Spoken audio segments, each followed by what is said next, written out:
আমরা প্রথমেই পরিবার সুখী হওয়ার জন্য যে ফর্মুলাটি, এক নাম্বার ফর্মুলা হলো, তোমরা যখন তোমাদের পরিবারে তোমাদের ঘরে ঢুকবে, তোমরা প্রথমে সালাম নিবেদন করবে। এখন আমাদের পরিবারে সেখানে সালাম নাই।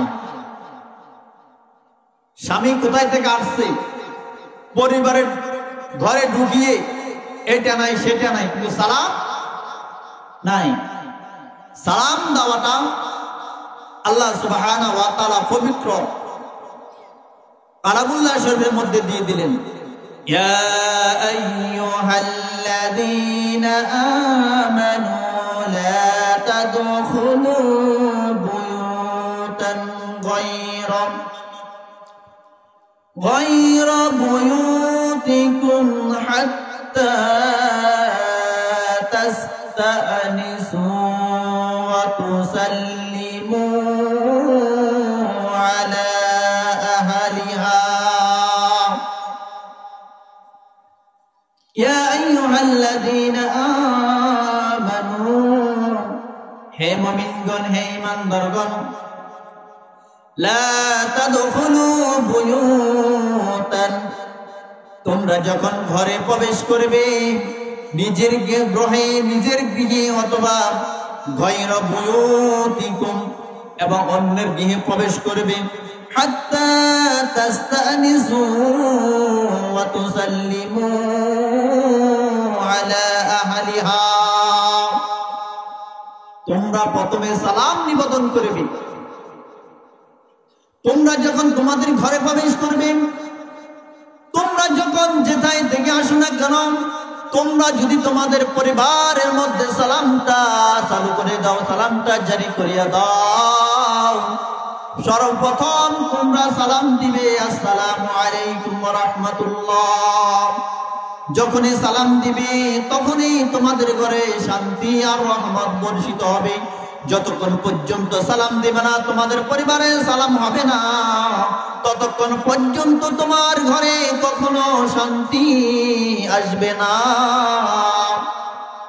আন জাবির রাদিয়াল্লাহু তাআলা আনহু قال قال رسول صلى الله عليه وسلم السلام قبل السلام, যে প্রত্যেকটা আসসালামু ক্বাবলাল কালাম, তোমরা প্রত্যেকে মানুষ কথা বলার আগে, কোনো কথা বলার আগে সর্বপ্রথম সালাম দাও। আর যে ঘরের মধ্যে সালাম নাই, ওই ঘরের মধ্যে আল্লাহ রহমত নাই। তাহলে আমার প্রিয় মা বোনেরা, আমরা যদি আমাদের পরিবারের মধ্যে শ্বশুর শাশুড়িকে সালাম দিই, স্বামীকে সালাম দিই, পরিবারে যে আসুক না কেন তাকে সালাম দিই, দেখা মাত্রই যদি আসসালামু আলাইকুম বলে সালাম দিই, আমাদের পরবর্তী যে জেনারেশন আসবে, পরবর্তী যে ছেলে সন্তান আসবে, তারাও আমাদেরকে দেখে দেখে সালাম দিবে। সালাম অত শান্তি, যেই ঘরে সালাম আছে ওই ঘরে শান্তিও আছে, আর যেই ঘরে সালাম নাই ওই ঘরে শান্তিও নাই। তাহলে এক নাম্বার হলো, আমরা আমাদের পরিবারে আজ থেকে সালাম জারি করব। স্বামী কাজ করে আসছে মাঠ থেকে, স্বামীকে সালাম দিব, স্বামীও সালাম দিবে। অন্যের গ্রহে যাব, অন্যের গ্রহে যাইতে আগে প্রথমে সালাম দিবে, আসসালামু আলাইকুম ইয়া আলাল ভাই, সালাম দিব। আর এখন আমরা সালাম না দিই, কি গো ভাবি ভালো আছেননি, কি গো ভাইয়া ভালো আছেননি, সালাম জারি করতে হবে। মুখ যখন সালামের মধ্যে জারি হয়ে যাবে, তখন নিজের মনের মধ্যে আত্মা প্রশান্তি লাগবে। আর আল্লাহ নবী সাল্লাল্লাহু আলাইহি সাল্লাম বলেছেন, যে ব্যক্তি সালাম দেয় বারবার, যে ব্যক্তির অন্তরে সালাম জারি হয়ে গেল, সেই ব্যক্তি আল্লাহ তাআলার নিকটতম ব্যক্তি হয়ে গেল। সুবহানাল্লাহি ওয়া বিহামদিহি। তাহলে আমাদের প্রথম পরিবারের যে সুখী হওয়ার জন্য যে টিপসটা, যে ফর্মুলাটা, এক নম্বর ফর্মুলা হলো আমাদের পরিবারে সালাম জারি করতে হবে। দুই নাম্বার টিপস হলো, পরিবার শান্তি রাখার জন্য ঘরের মধ্যে কোনো প্রকারের ছবি টাঙিয়ে রাখা যাবে না। লা তাদখুলুল মালাইকাতু বাইতান ফী কালবু ওয়া লা তাসাউল, যেই ঘরের মধ্যে কোন জীব জন্তুর অথবা কুকুরের ছবি থাকে, ওই ঘরের মধ্যে আল্লাহর রহমত বর্ষিত হয় না। এখন আমাদের ঘরের মধ্যে ছবি, আমাদের ঘরের ছবি, গরুর ছবি, ছাগলের ছবি, বয়সের ছবি, আমার ছেলের ছবি, মেয়ের ছবি, ছবি আর ছবি, ছবি আর ছবি। আল্লাহ নবী সাল্লাল্লাহু আলাইহি সাল্লাম বলেন, যে ঘরের মধ্যে কোন জীব অথবা জন্তুর ছবি লটকিয়ে থাকে, ওই ঘরের মধ্যে মানুষ যদি আমল করে, কোন আমল আল্লাহর দরবারে কবুল হয় না, এবং ওই ঘরের মধ্যে আল্লাহর রহমতও ঢুকে না। প্রিয় মা বোনেরা, 2 নম্বর হলো পরিবারের মধ্যে, পরিবার ঘরের ভিতরে কোন ছবি টাঙিয়ে রাখা যাবে না। হ্যাঁ, আপনি ছবি তোলেন, আপনার পরিবারের, আপনার ছেলের, আপনার স্বামীর, আপনার ছবি তোলেন। ছবিটা তুলে একটা অ্যালবাম করে সুন্দর করে এক জায়গায় রেখে দেন। মাঝে মাঝে প্রয়োজন হলে দেখবেন, দেখতে গিয়ে আপনার জোয়ান থেকে ছবি, যখন আপনি বৃদ্ধ হয়ে গেলেন, যৌবন জং ধরে শেষ হয়ে গেল, আপনি বুঝবেন হাই হাই, আমার এক সময় চেহারা কেমন ছিল আর এখন আমার চেহারা কেমন। শুধু আফসোস করবেন, আর আফসোস করে আমলের নিয়ত করবেন, আমলটা করবেন। তাহলে ঘরের মধ্যে কোনো ছবি রাখা যাবে না।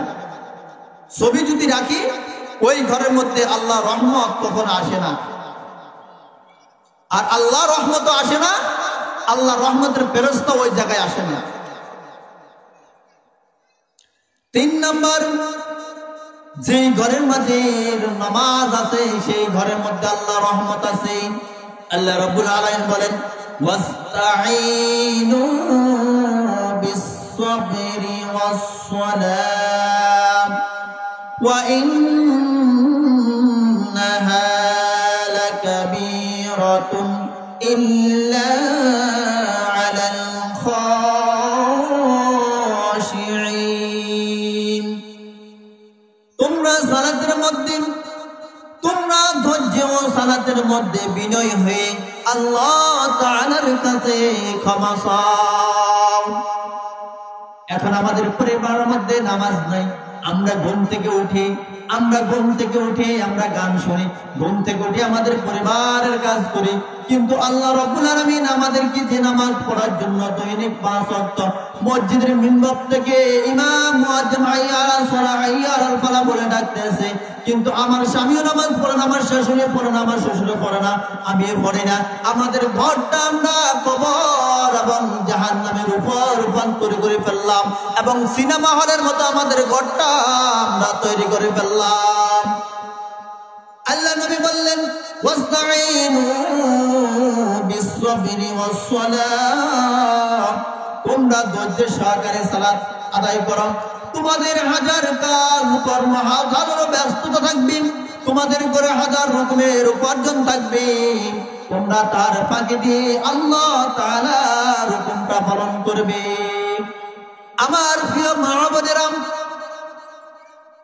একটা বিষয় লক্ষ্য করবেন, আপনি যখন আপনার পরিবারের মা বাবার কাছে ছিলেন 14 বছর, একবারে 14 বছর টানা 15 বছর ছিলেন, 15 বছর পরে আপনার পছন্দ মতো, আপনার বাবা মায়ের পছন্দ মতো আপনাকে বিবাহ দেওয়া হলো, ওই ঘরের মধ্যে আপনি সারা জীবন কাঠিয়া রইলেন। এমন একদিন আসবে, আপনার ঘর থেকে বিদায় দিল, বিদায় দেবার পর আপনার শ্বশুর বাড়িতে আসলেন, শ্বশুর বাড়ি তো আপনাকে সাদা কাপড় পরে একদিন বিদায় দিবে, তাহলে আপনি বাবার বাড়ির জন্য কি করলেন, শ্বশুর বাড়ির জন্য, সংসারের জন্য কি করলেন? কোনো কিছু করতে পারলেন না। আপনি যদি আল্লাহ তাআলার জন্য আমলটা করেন, তাহলে কাল কিয়ামতের ময়দানে আল্লাহ তাআলা আপনাকে জান্নাত দিয়ে দিবেন।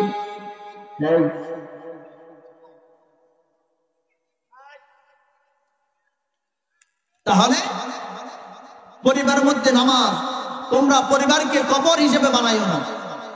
আল্লাহ নবী বললেন, তোমরা পরিবারকে, ঘরকে কবর হিসেবে তৈরি করলো না।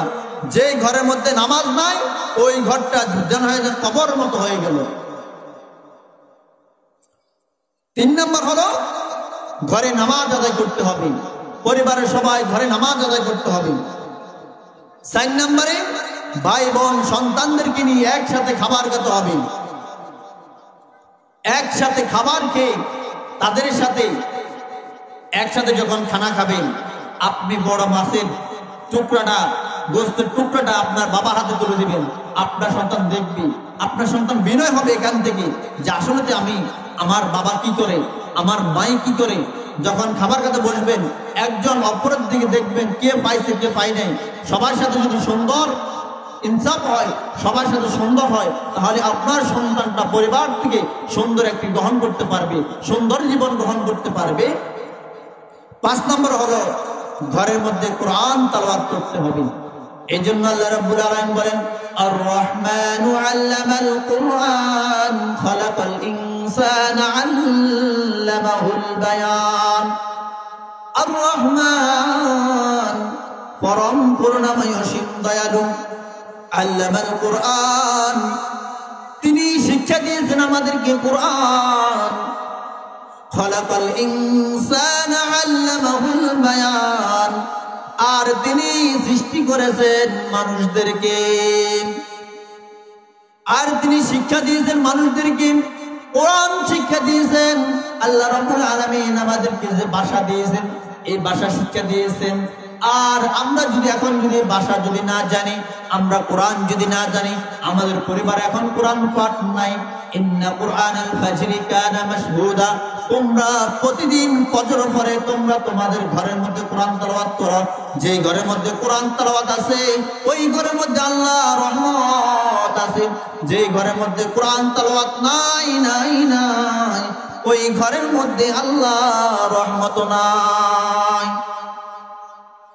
প্রিয় মা বোনেরা, আমাদের সন্তানদেরকে প্রতিদিন ঘুম থেকে ওঠার পর ফজরের পরে নামাজ আদায়ের জন্য তাগিদ দিবেন। নামাজ পড়ে তাদেরকে বলবেন তোমরা কোরআন পড়ো। ঘর ঘরে ঝাড়ু দিবে, থাল বাটি যা আছে এগুলো পরে ধুবে, পরে পরিষ্কার করবে। নামাজের পরে 1 নম্বর তোমরা নামাজের পরে যে কাজটা করবে, এই কাজটা হলো তোমরা কোরআন তেলাওয়াত করবে। এখন আমাদের ঘরের মধ্যে কোরআন তেলাওয়াত নাই, আছে শুধু কি নামাজের পরে ঘরে ঝাড়ু দেওয়া, পাতিল ধোয়া, প্লেট ধোয়া, এই ছাড়া আমাদের কোনো কাজ নাই।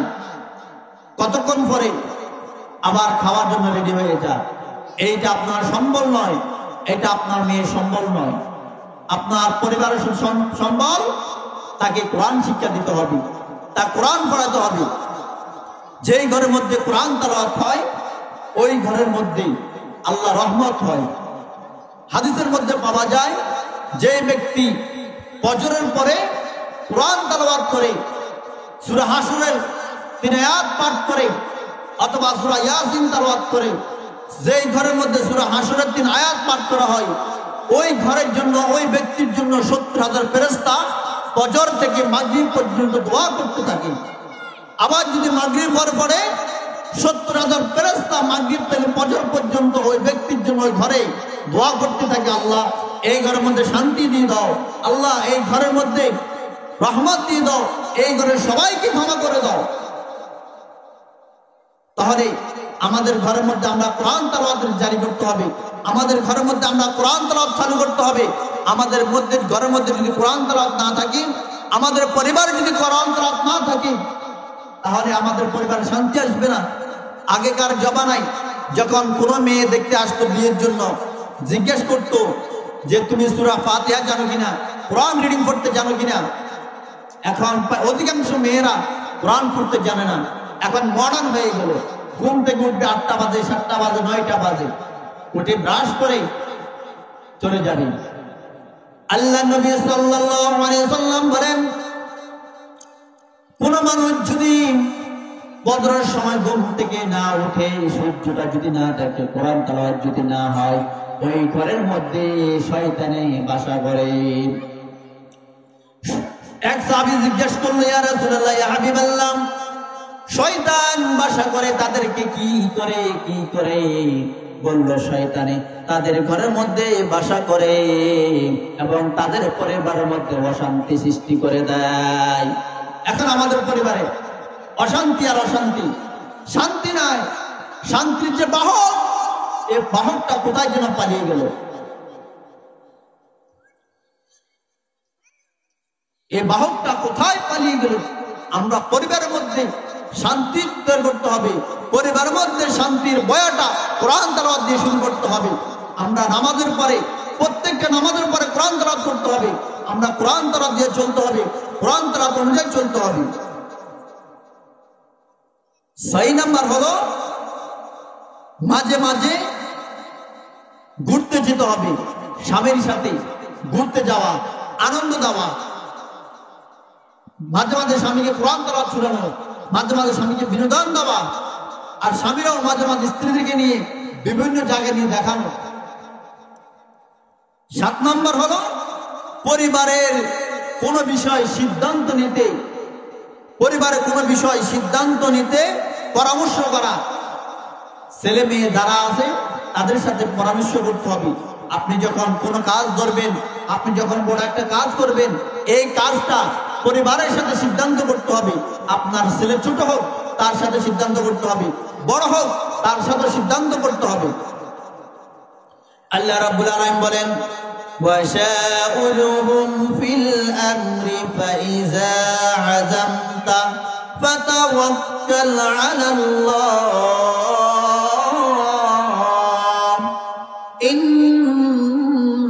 ইন্নাল্লাহা ইউহিব্বুল মুতাওয়াক্কিলিন। সকল কাজ কর্মের সাথে পরামর্শ করা এবং দৃঢ়ভাবে তাওয়াক্কালতু আলাল্লাহ। তোমরা সকল কাজে সিদ্ধান্ত নিয়ে তোমরা এক আল্লাহর উপর ভরসা করতে হবে। আর যারা আল্লাহর উপর ভরসা করবে, আল্লাহ তাআলা বলেন আমি তাদেরকে সবচেয়ে বেশি ভালোবাসি। আপনি কোনো কাজ করলেন, হয়তো আপনি বাড়ির জমির জায়গা বাইনা দিবেন, আপনার সাইজ ছেলে 2 মেয়ের সাথে বসবেন, আপনার শ্বশুর শাশুড়ির সাথে বসবেন, বসে তাদের সাথে পরামর্শ করবেন। পরামর্শ করে সবার সাথে ভোট নেবেন কেমনে কি করা যায়। সবার সাথে সুন্দর আচরণ ব্যবহার করবেন, সবার মতামত শুনবেন। শোনার পরে বলবেন তাওয়াক্কালতু আলাল্লাহ, আল্লাহ তাআলা যা করে আমরা তাতে সন্তুষ্ট। যে কোনো বড় কাজ করবেন অথবা ছোট হোক, পরিবারের মধ্যে সাপ্তাহিক একটা সভা করবেন। সাপ্তাহিকে সবার সাথে কোরআন তেলাওয়াত শুনবেন, সাপ্তাহিক সবার সাথে মাশওয়ারা করবেন, সাপ্তাহিক তাদেরকে সুন্দর সুন্দর ছন্দগুলি শোনাবেন। যখন পরিবারের সবার সাথে ছেলে মেয়েকে এভাবে সাপ্তাহিক কোরআন মাশওয়ারা দিবেন, সন্তানকে যখন বলবেন তুমি 1 সপ্তাহের মধ্যে কি পড়েছো এটা শোনাও, সবাই যখন শুনবেন, পরিবার আপনার সন্তানও সুন্দর উপনীত হবে, ওই সন্তানও আপনাকে ভালোবাসবে। 8 নম্বর হলো তাকদীরের উপর বিশ্বাস করা। তাকদীরে আল্লাহ তাআলা যা রেখেছেন তার উপরে বিশ্বাস করতে হবে। এখন আমরা মা বোনেরা আমরা আমাদের তাকদীরকে বিশ্বাস করতে পারি না। যখন বারবার আমাদের পরিবার অসুস্থতা আসে, কোনো বিপদ আসে, তখন আমরা বলি আল্লাহ মনে আমাকে দেখছে আর কাকে দেখে নেন। আল্লাহ মনে আমাকে দেখছে আর কাকে মনে দেখে নাই। আল্লাহ শুধু বারবার আমার পরিবারে অসুস্থতা দেয়, আল্লাহ বারবার শুধু আমার পরিবারে বিপদ দেয়, আল্লাহ মনে শুধু আমাকে দেখে। এটা বলা যাবে না। যখন ধান সিদ্ধ করি অথবা বৃষ্টি হয় না, তখন অনেক সময় বলি আমি যেদিন ধান সিদ্ধ করি ওই দিন আল্লাহ আমাকে শুধু আমার সময় বৃষ্টি দেয় আর অন্য সময় কাউকে দেখে না, বা কাউকে বদদুয়া দিই, এভাবে বলা যাবে না। তাকদীরের উপর বিশ্বাস করতে হবে। আমানতু বিল্লাহি ওয়া মালাইকাতিহি ওয়া কুতুবিহি ওয়া রুসুলিহি ওয়াল ইয়াউমিল আখির ওয়াল কদরি খাইরিহি ওয়া শাররিহি মিনাল্লাহি তাআলা ওয়াল বা'সি বা'দাল মাউত। আমানতু বিল্লাহ, আমি আল্লাহর উপর ঈমান আনলাম, ওয়া মালাইকাতিহি ফেরেশতাগণের উপর ঈমান আনলাম, ওয়া কুতুবিহি কিতাবগণের উপর ঈমান আনলাম, ওয়া রুসুলিহি রাসূলের উপর ঈমান আনলাম, وشره من الله تعالى والبعث بعد الموت আমি জীবন মরণ এটার উপরে বানালাম والبعث بعد الموت মৃত্যুর উপরে বানালাম এবং ভালো মন্দ সব মিনাল্লাহ তাআলা আল্লাহ তাআলা আমার কপালের মধ্যে আমার তকদিরে যা রেখে দিয়েছেন আমি এর উপরে বানালাম যদি এর উপরে যদি ঈমান আনতে পারেন তাহলে আপনার উপরে বিপদ আসুক আর মুসিবত আসুক আপনি সব কিছু ধৈর্য ধারণ করে রাখতে হবে এই জন্য আল্লাহ সুবহানাহু ওয়া তাআলা বলেন ওয়ালিকুল্লি উম্মাতিন আজালুন ফাইযা জাআ আজালুহুম লা ইস্তাখিরুনা সাআতান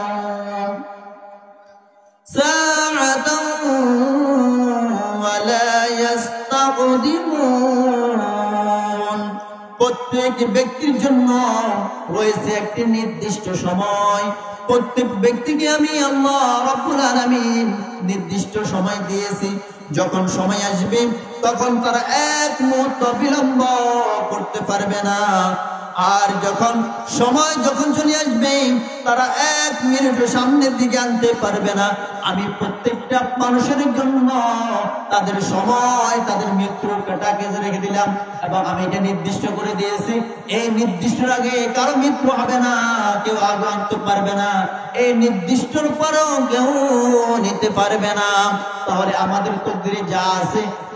তকদিরে যা আছে আমরা সব মেনে নিতে হবে অপরকে দেখে আমরা যখন অপরের ভালো দেখি ভালো দেখার মাঝে আমাদের হিংসা তৈরি হয় ইয়াকুমুল হাসাদা ফাইনাল হাসাদা আল্লাহ নবী সাল্লাল্লাহু আলাইহি সাল্লাম বলেন যে পরিবারের মধ্যে একজন সুখ থেকে অপরজন হিংসা করার কারণে আল্লাহ তাআলা তার হিংসাগুলিকে তার আমলগুলিকে সবকিছু আগুনের মতো জ্বলিয়া জ্বলিয়া ধ্বংস করে দেয় এখন আপনার স্বামী কর্ম করে মাঠে আরেকজনের স্বামী হয়তো বা ব্যবসা করে অথবা বড় একটা চাকরি করে তার ঘরে সোফা আলমারি তার গয়না দেখে আপনি তাকে হিংসা করতে পারবেন না কারণ আপনার তকদিরে আছে আপনার স্বামীর যে অনুযায়ী আছে এই অনুযায়ী চলা এখন আপনার একটু মন চায় অপরের স্বামী মাঝে মাঝে ঘুরতে যায় তার স্ত্রীকে নিয়ে